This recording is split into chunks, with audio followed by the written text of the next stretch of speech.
everybody. Welcome to the Halfie Project podcast. And my name is Becky. Sitting over here is Cedric Sky who is matching with the background. The background. The background of our house here. And you're listening to the Halfie Project podcast. Hello, everyone. I'm sorry. I didn't know if I had to continue or leave you a little space to talk. Do you want to start that over? Yeah, that was really bad. I'm all nervous now. You made me nervous. Just be cool. Just be straight. I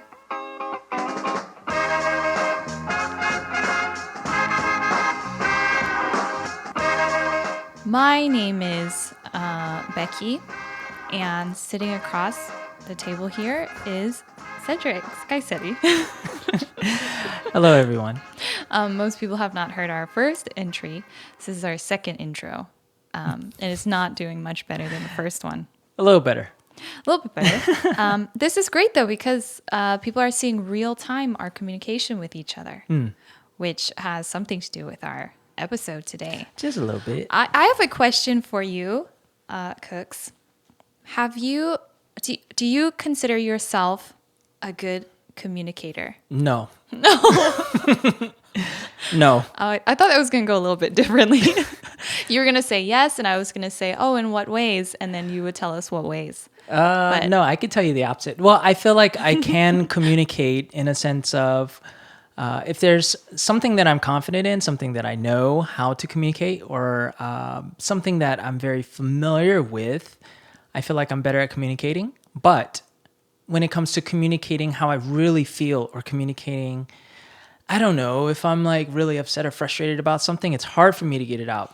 It's hard for everybody. No, some people are very good. I mean, if you're really mad though, because it will usually come out wrong. Well, I'm talking like even just like simple agitation or frustration. Like I feel like I'm not that great of a communicator in that way. I feel like I can use a lot of work. How about this? What makes a good communicator? I think someone who can express their thoughts clearly in a way that the other person or party understands and receives it. And can understand where you're coming from. Oh. Yeah, so it's not exactly just articulation per se, but it's the other party understanding. Oh! Did I get something right? Yes, that was such a beautiful description of communication. Wow, you communicated that very well to me. Well, that's probably because I got my undergrad. Well, part of my degree was in organizational communication. All right, stop showing off. No, but it did remind me of a class I took where it was communications. That was what the class was called.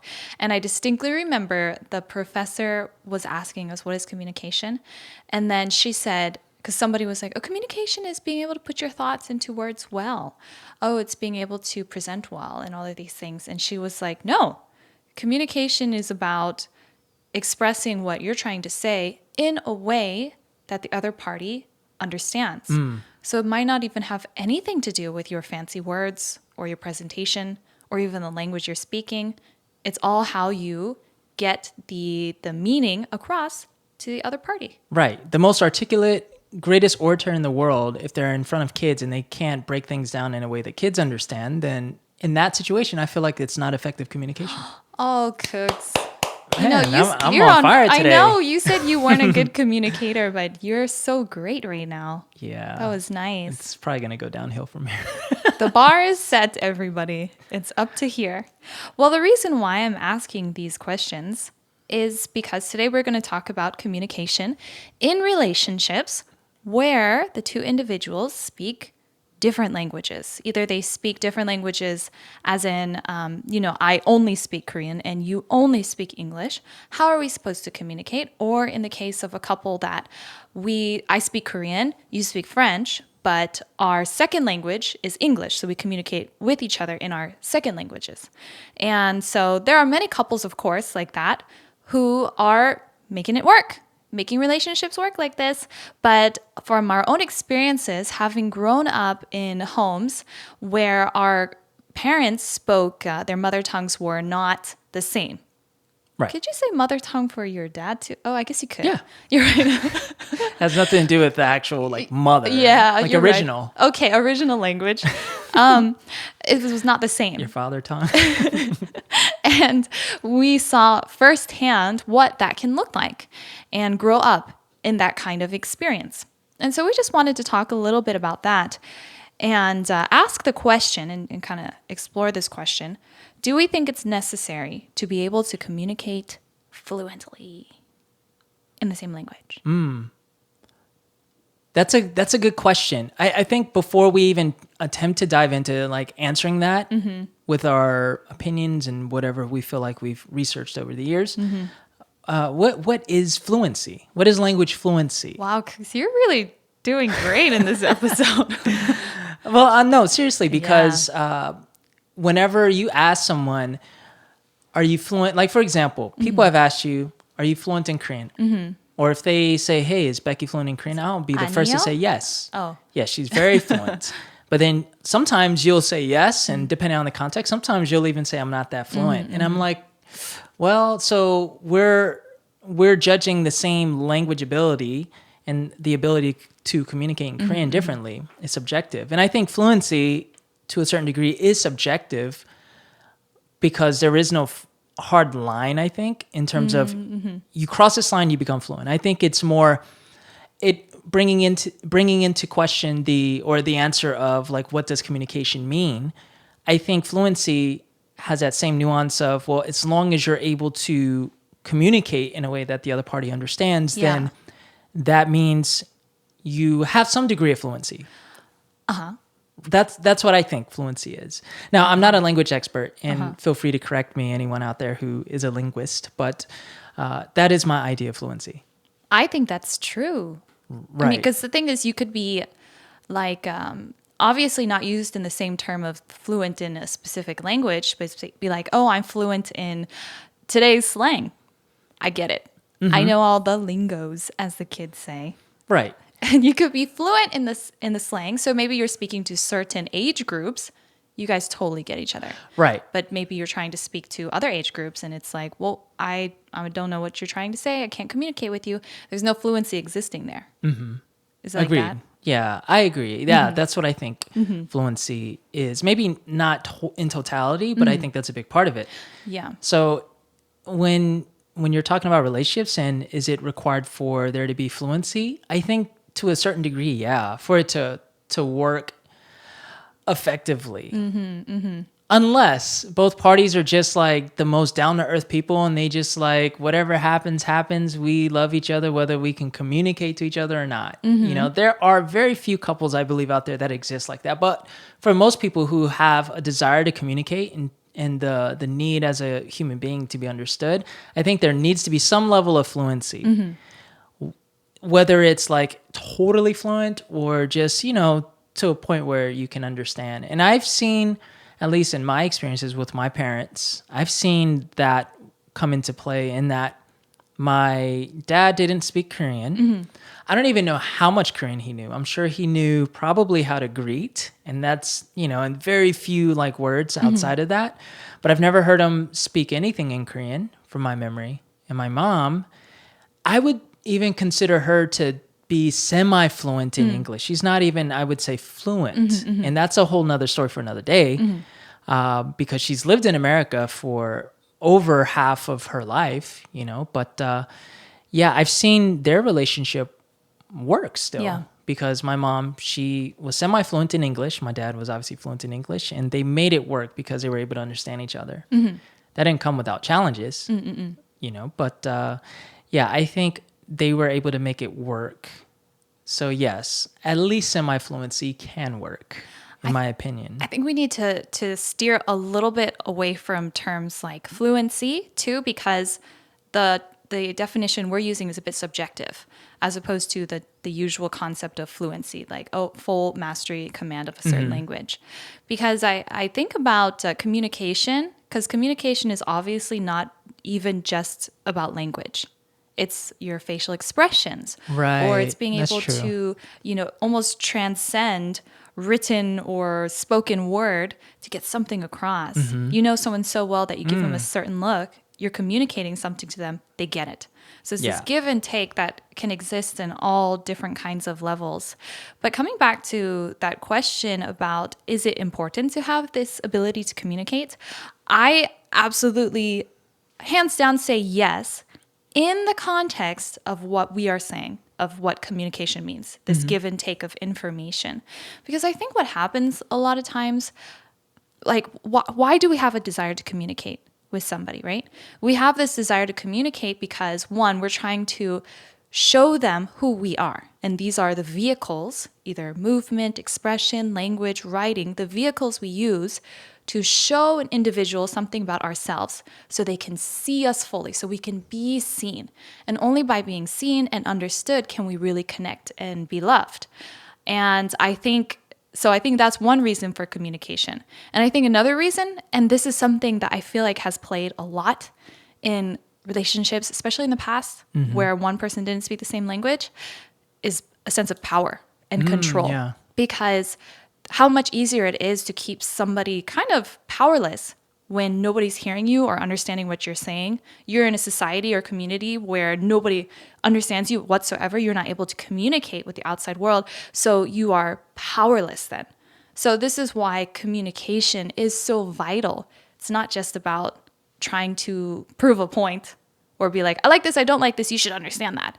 But it's also, in a way, it gives yourself a sense of power and respect in a relationship, which are things that are important to feel equal footing with the other person. Yeah, so you're actually going deep with the concept of communication and language. I mean, because on the surface, it is about just like the words that you say and how you convey it and making sure the other person understands. But on the bottom, there's so many other nuances to that. Like you said, like the whole power thing, I didn't even really think about. I just thought about it right now because I was thinking, like, why do sometimes discussions get out of control? And I'm not even just talking about in multilingual homes. Even with a partner who speaks the same language as you, why do these discussions get out of control? Because you feel out of control. You feel powerless. You can't express it. They're not getting it. Makes you upset. So you resort to a different form of communication to get the point across. Like punching a wall. Or Exactly, right? You don't get it. Bang. Now do you get it? I had to resort to this, right? Because it's a sense you feel powerless and frustrated to get this across. So communication is so vital in relationships. And now let's pull it more into multilingual homes, okay? Or relationships where, kind of as I described earlier, different languages, right? What might be some things to consider seriously, especially if you're in a relationship with somebody who doesn't speak your language, you don't speak their language, or you're sharing a second language and communicating in that. What would be some things that you need to consider? Man, well, that's a very general question, but that's a good question. I think one of the things that you should consider is, I guess for both people to consider is how willing are you to adapt to each other's language, right? So like is one partner ready or willing to learn the other partner's language? And if not, are you okay to accept the limitations of how you'll be able to communicate verbally? I think that's one thing to consider. Because I think a lot of, I know we see this a lot with, especially the older generation, Korean Americans who have immigrated into the States, for example. Like, I think in the 70s and 80s and even 90s, a lot of times when you have, for example, a Korean wife and an American husband, most of the time I've seen in my experience that the Korean wife will be the one to have to learn English. Yes. I've barely ever seen a Korean husband or a non-Korean husband try to learn Korean. And I'm not dogging that at all because every situation is different. Plus, I mean, there is that added element of the wife is in America. So I understand that. But when it comes to just the home and just being able to communicate, it's been my experience. And this, my dad's included in that. Like, I don't remember seeing my dad learn, taking English or Korean classes. But, yeah, so I think that is something to consider. And I guess the couple would have to agree upon. either through talking that out or just there has to be some sort of mutual understanding that this is how it's going to be. This is how we're going to have to learn to communicate with each And other. have to be okay with that. Yeah. Right. And I think some people, maybe it is expressed that way and they're like, we're okay with that. Right. And move forward with it. But I feel like a lot of times, especially with an older generation, that mutual expectation and understanding didn't exist. And a lot of times there was a disbalance in this I guess, dynamic of respect or power or in the society that you're in. Because I know from my own experiences of people that I've met, oftentimes, oh, I can't communicate with my American husband who doesn't speak any Korean at all, so I'm just going to keep my words down. And I'm just not going to tell them what I want. I'm not going to try to get a job because I don't want to make them look bad. I'm not going to go further my education because I don't want people talking like, oh, wow, this guy, his wife can't even speak English. Like there's this kind of perspective that can exist from somebody who doesn't speak the language fluently of the partner who has more respect or power in the society. Yeah. So I do think it is really important to be able to have a mutual understanding. Hey, this is how it is. And you know what? This is not a deal breaker. Let's talk about that. However we choose to. Right. Another thing I think that's important with this communication factor is that language words are simply the vehicles of the meaning that we're trying to say, right? So words themselves, it's just the way we shape our mouth. It's just a certain combination of sounds that we stuffed together and said, this word is English and it means house. And this is what a house is. But I mean, really like house, it's just a sound, right? It doesn't really have any impact itself. It's the meaning behind the word. Right.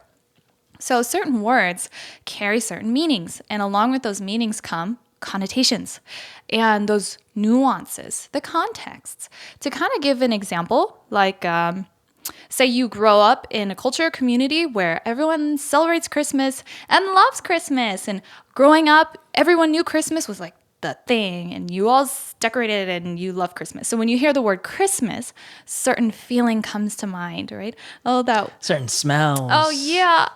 By the way, all the senses I love are triggered. Christmas. I'm already thinking about it. But Christmas, so you have this connotation, this context existing in the word itself. Christmas. Wow. So you feel that. Then you have your partner who never grew up around Christmas, who never had this kind of holiday cheer, never thinks about Santa Claus or presents or what a Christmas is like. Don't even know what that is. They don't even care. And then you're just like, Merry Christmas. And you're trying to convey this warmth and great spirit. And the other person's like, I don't even care. Like, what is that? That can be really disappointing because the communication of what you're trying to convey is not coming across simply because the other person does not have the context that exists behind your years in history of Christmas and what it means to you. And so this is another thing to keep in mind, right? Because when you are in interracial or international relationships and interracial relationships where you speak a different language or have a different context growing up, those kind of subtle meanings and nuances can sometimes just not exist. Right. Sometimes we're talking about pop culture references or jokes that you shared. Everyone said these jokes when they were young kids, and now you're trying to bring it back, nostalgia. The other person's like, what? I don't get that. And so there's a kind of, it can sound negative, but gaps or holes in this context that is supposed to be bringing you closer together. So that is something that could also be. Right. That could also be, I was waiting for something. What would you like to communicate after that? Well, it's funny because I would just like to say that it's not even a racial thing. I think it's more of a linguistic and cultural thing because you could be a Korean American that doesn't speak Korean and you could be a Korean from Korea being in a relationship and you can still have the same exact problem. So it transcends just your racial or ethnic identity.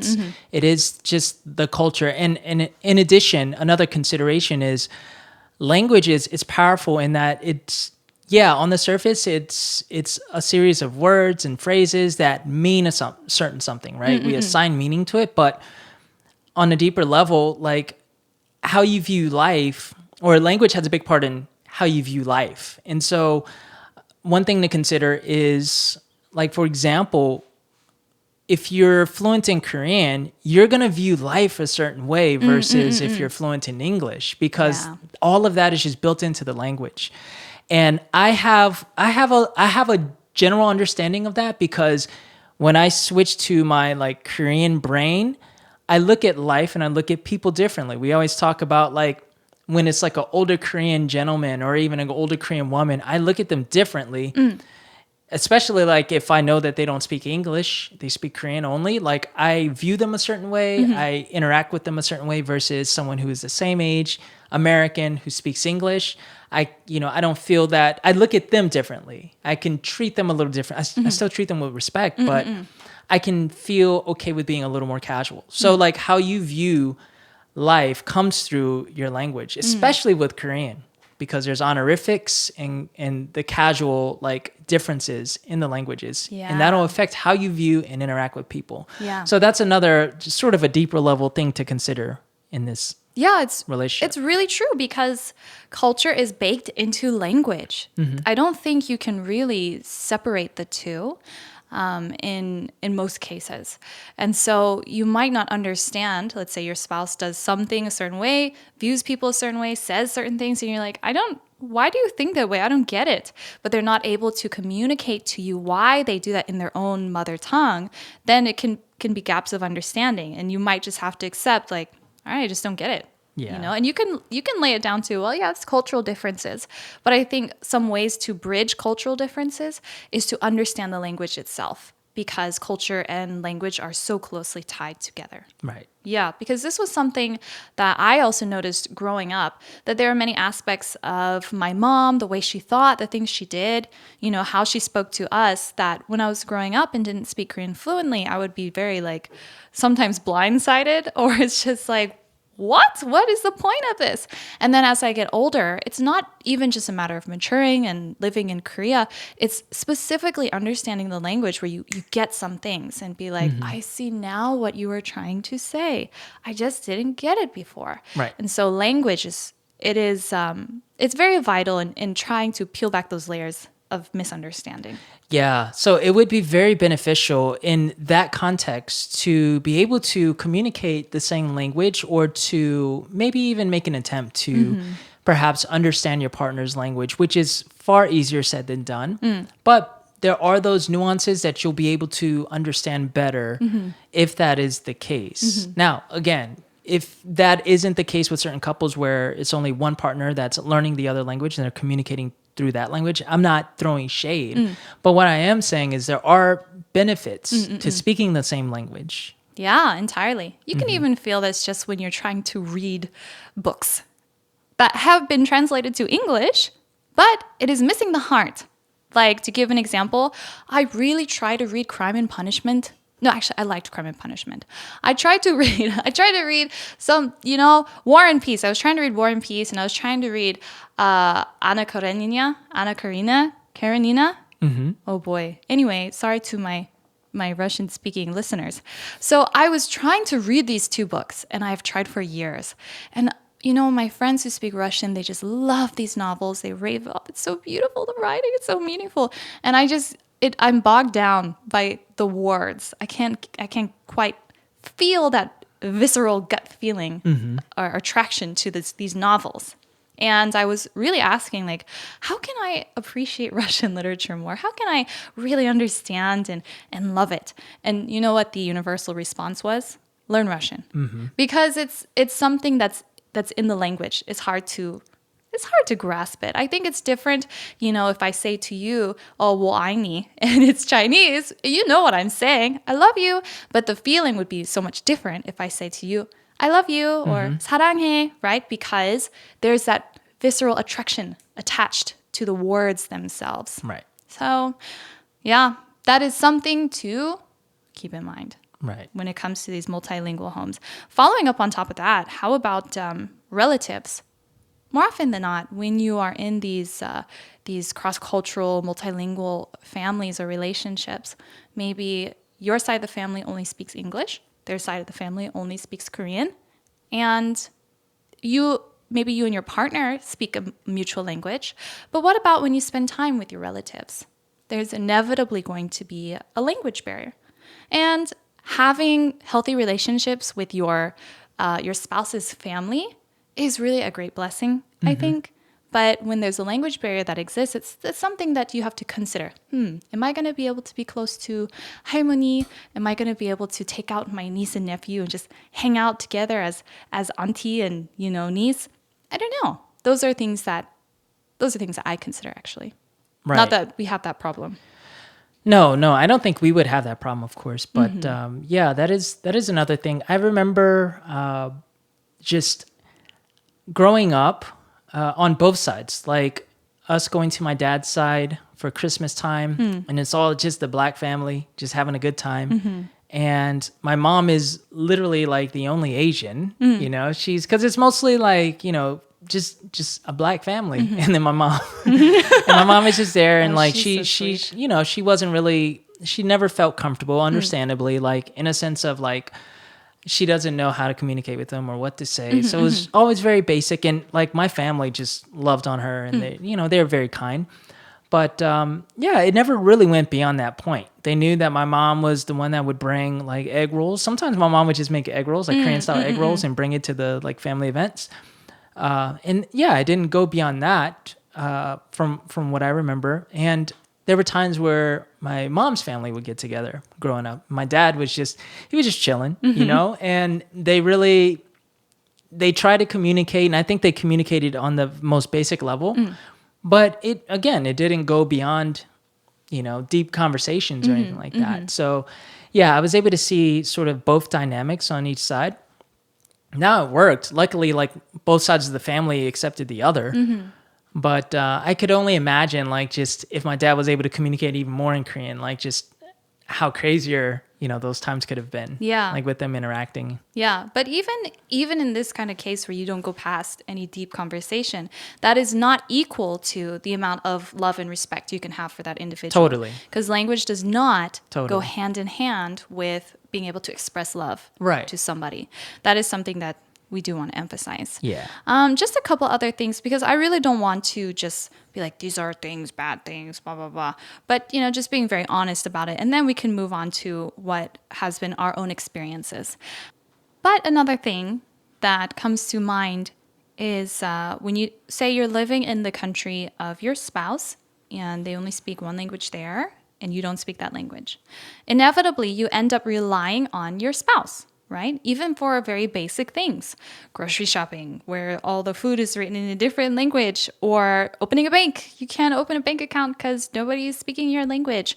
Or, these basic skills, making phone calls can even become a matter of stress. Call comes, should I answer it? Should I not? Someone knocks on the door. Should I answer the door? I don't know. Because if you're not speaking that person's language, of course, you can feel a little bit lost.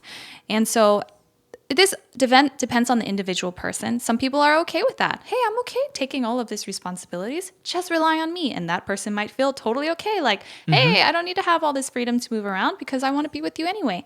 But I think that sometimes it can come out inside you, like maybe feeling a little resentful or feeling a little bit like burdensome. These are other things that for myself, I feel like had happened to me previously when I didn't speak Korean fluently, but I was living here, and this was like years back, and I had my ex and he was doing everything for me. And then after we broke up, suddenly I realized like, wow, there's so many like basic things I can't do because he just did everything for me because of the language barrier. And so after that I was like, come on, Becky, gird your loins. And is that what they say? I don't know anyone who says that. Like we're gonna gird our loins right before you go into battle, gird your loins. I really hope that's what it means and not something weird. Yeah, and then just okay, I'm gonna do it, and then you learn through trial and error.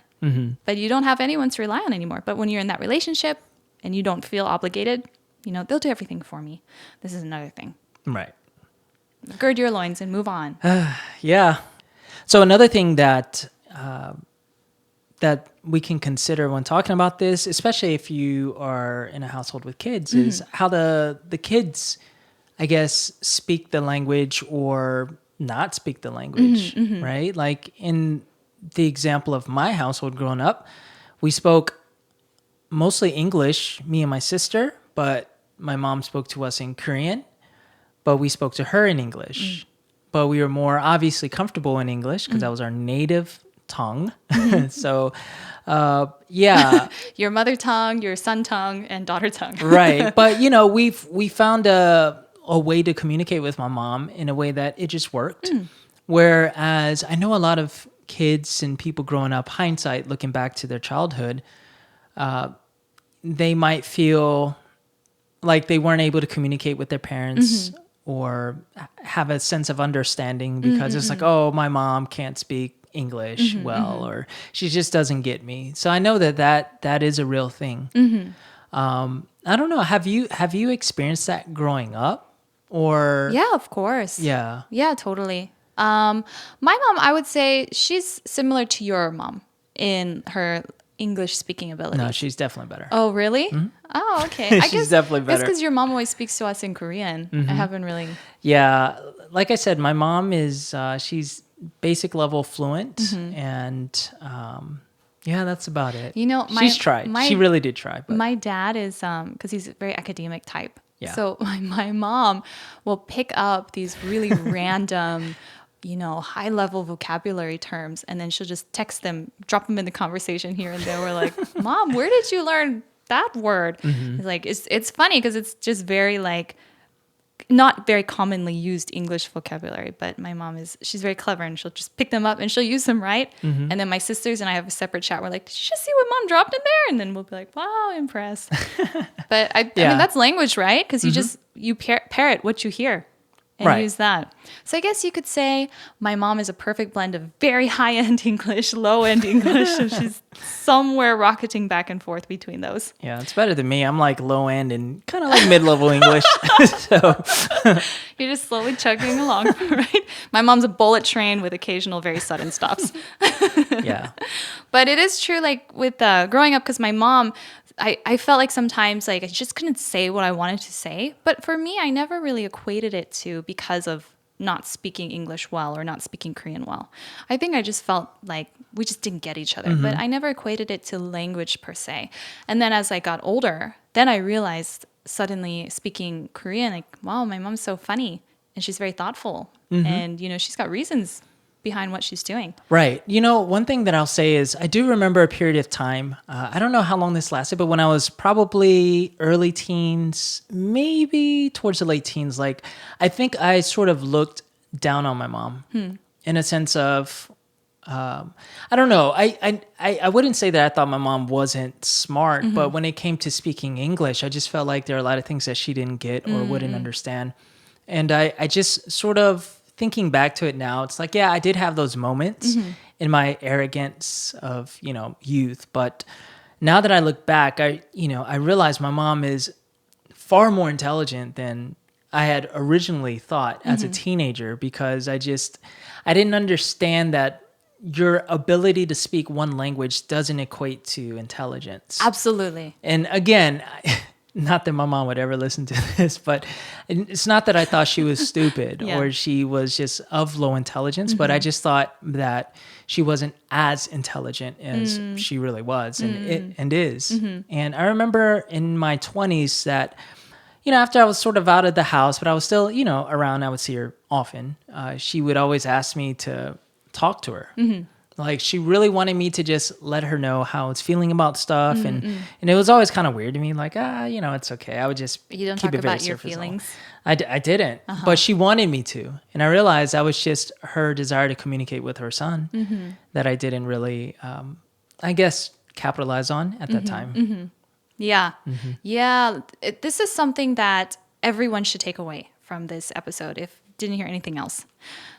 Your ability to speak a certain language does not equate your ability to communicate with somebody or your intelligence level, your emotional intelligence, and your love and respect for an individual.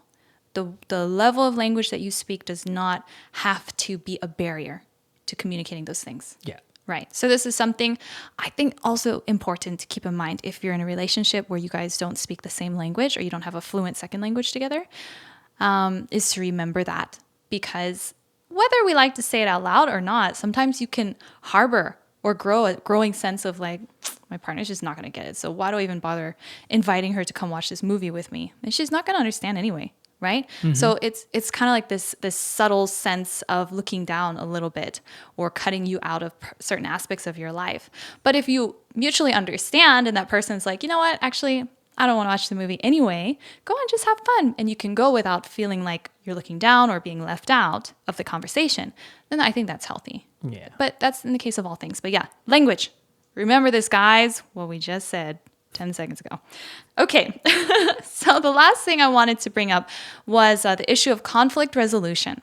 Conflict resolution is in itself not, the easiest thing for everybody. And there's a whole lot of factors for that. But of course, it ultimately comes down to communication, I think. And we alluded a little bit to this at the beginning where it's like where you can't communicate yourself and then it escalates and it explodes, right? And sometimes it comes to fisticuffs. People need to use that word more often these days. Fisticuffs? No, I've never. It's kind of long. I'm telling you, I'm mid-level, low-level vocabulary. No, it's not about that. It's kind of along the era of gird your loins. They're pretty much around, I think, the same time era. Anyway, before, things erupt like that, you have to have good conflict resolution. But in a household where you grow up with two parents who are not communicating well, maybe because of language differences, you as a child can watch that, and that's how you learn conflict resolution. So to give an example, in our home, because of language barriers and cultural miscommunications, sometimes things erupted. And then growing up, thankfully now I haven't absorbed that or I've worked through my issues, knock on wood. But I could grow up easily thinking like, well, that's how you resolve conflict. You have to shout and get your point across. But in reality, conflict resolution doesn't have to be that way. But that's because that's the result of two people speaking different languages, trying to work through issues. That was in my case. Yeah. My case was, for the most part, my parents handled conflict behind closed doors. But there were times, and I don't know if my mom remembers this, but there were times where, they had some conflicts in front of me and my sister. And I remember one time, oh God, I shouldn't say this. Remember one time, I was like really young. I was like elementary school. Remember my mom was so mad. And I feel like it was probably because I guess there was just like miscommunication. Or they weren't able to communicate with each other. I remember she like threw like these empty, my dad used to drink Diet Coke like every day. This is probably where I get my Coke Zero thing from. But yeah, and so she took these cans and like threw it at him. I remember that. And my dad didn't do anything. He just I think my dad at that point knew that he just needed to let her calm down. Yeah, I just remember him just like not really responding. I remember he was probably upset, frustrated. But yeah, so outside of that, I think they handled conflict behind closed doors. And I remember whenever they would be upset at each other, they'd probably talk, argue, go their separate ways for a little bit. And then I remember my mom always, because my dad was just in the room, my mom would always go to the room and then close doors, no yelling or anything, no tense. They're just like talking it out. Again, I don't know what really went on behind there. Maybe this they is just my stared memory. at each other. Maybe it was like whispered. Right, it could have been. But then they eventually resolved it. That's what I remember. I mean, there were some big moments. But I don't remember my parents fighting a lot, That's healthy. I think that's great. I think, maybe sometimes if you have like this inability to communicate with each other, sometimes people just be like, I'm just not going to talk to you. Then there's no conflict resolution happening, right? So the point of this is just there should be healthy conflict resolution. Yeah. That's my conclusion. But as we know, language and communication. Important. Okay, I really want to come around full circle because I don't want to think people are like, oh, you don't believe in multilingual relationships. But that is not at all what we're saying. And we are the product of those kind of relationships. And I hope we're healthy, happy individuals, right? Yeah. Who found each other. Yeah. I'll be the first to say that I'm actually an advocate because people, whenever they ask me, like, how'd your parents communicate? Like, if they couldn't, like, speak each other's language, I would always respond, they just made it happen. Yeah. And it worked well for them. And so that's how I learned that it goes beyond just words and understanding words. It's also the nonverbals. It's the way you communicate.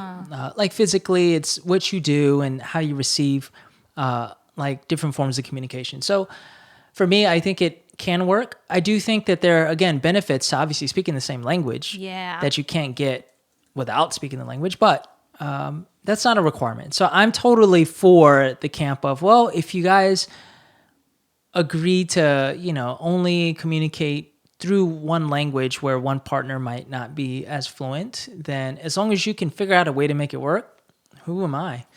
So I think it can work, but I also think that there are benefits to learning or speaking the same language. This comes to mind, the song by Extreme, More Than Words. I guess that was what they were trying to say. Do you know that song? Mm-mm. You know that song. I don't. More than words is all I have to.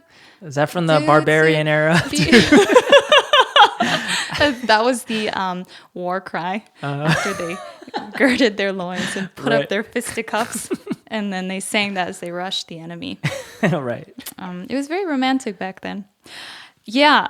Ultimately, what it comes down to, more than the actual ability to communicate, I think it comes down to the desire to communicate. That's really what it comes down to, because even if you speak the same language and you have no desire to understand your partner, of course there's going to be a breakdown. But even if you're speaking different languages, but you have a desire to communicate, then you will find a way, because communication is more than words. The rest of the song doesn't back my theory, but you know what I'm saying. Yeah. I'm communicating Very well with put. my eyes. You can see that. Yeah, and it comes down to you. What makes you feel loved? If you need someone to spout 19th century poetry to you every morning to feel loved, then maybe finding someone who speaks that language. That would be beneficial. But maybe if that doesn't matter so much to you, then you know what? You can still feel absolutely loved in other ways. Very well put. Yeah. Ultimately, love is the language of the heart. I'm sorry, I tried not to laugh on that. It just sounded so cheesy. When I wrote it down, it looked really pretty. But love is the language of the heart. And you know what that means. Do I? Oh, God. We're communicating. Look in my eyes. Yeah. But things are, you after. Oh, you did catch the message. But you and I, our relationship, we don't speak different languages. No. We speak the same languages. We do.